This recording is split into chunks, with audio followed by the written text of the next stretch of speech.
ഹരേ കൃഷ്ണ. നമ്മൾ ആലോചിക്കേണ്ട ഒരു ടോപ്പിക്കാണ്, എന്തിനാണ് മഹാഭാരതം എഴുതിയിരിക്കുന്നത്?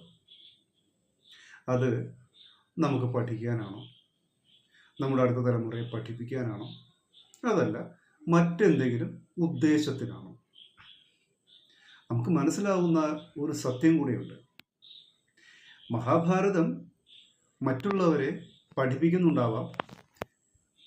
മഹാഭാരതം നന്മകൾ എന്ന് പറഞ്ഞ് പല കാര്യങ്ങളും പ്രചരിക്കുന്നുണ്ടാവാം. പക്ഷെ മഹാഭാരതം എഴുതിയിരിക്കുന്നത് എന്തിനെന്ന് ചോദിച്ചാൽ, എനിക്ക് പറയാൻ അറിയുന്ന മറുപടി അത് മഹാബലിയെ വധിക്കാൻ, മഹാബലിയുടെ നന്മകളെ ഇല്ലാതാക്കാൻ, അദ്ദേഹത്തിൻ്റെ കാഴ്ചപ്പാടുകളെക്കാളും ഉയർന്ന രീതിയിൽ കാഴ്ചപ്പാടുകൾ തങ്ങൾക്കുണ്ട് എന്ന് വരുത്തി തീർക്കാൻ, ബൗദ്ധിക തലത്തിൽ തങ്ങൾക്കുള്ള അറിവ് വലുതാണ് എന്ന് വരുത്തി തീർക്കാൻ സങ്കീർണമായ വാക്കുകൾ ഉപയോഗിച്ച് മറ്റൊരു ഭാഷയിൽ എഴുതി അതിനെ ദൈവത്തിനേക്കാളും വലുതാണ് അല്ലെങ്കിൽ ദൈവതുല്യമാണ് എന്ന് വരുത്തി അതിലേക്ക് വിശ്വാസങ്ങളെ എത്തിച്ച് മഹാബലിയെ വധിക്കുന്നതിനുള്ള ന്യായീകരണങ്ങൾ നിരത്താൻ ഉപയോഗിച്ചിട്ടുള്ള ചില വാക്കുകൾ മാത്രമാണെന്നാണ് എനിക്ക് മനസ്സിലായത്.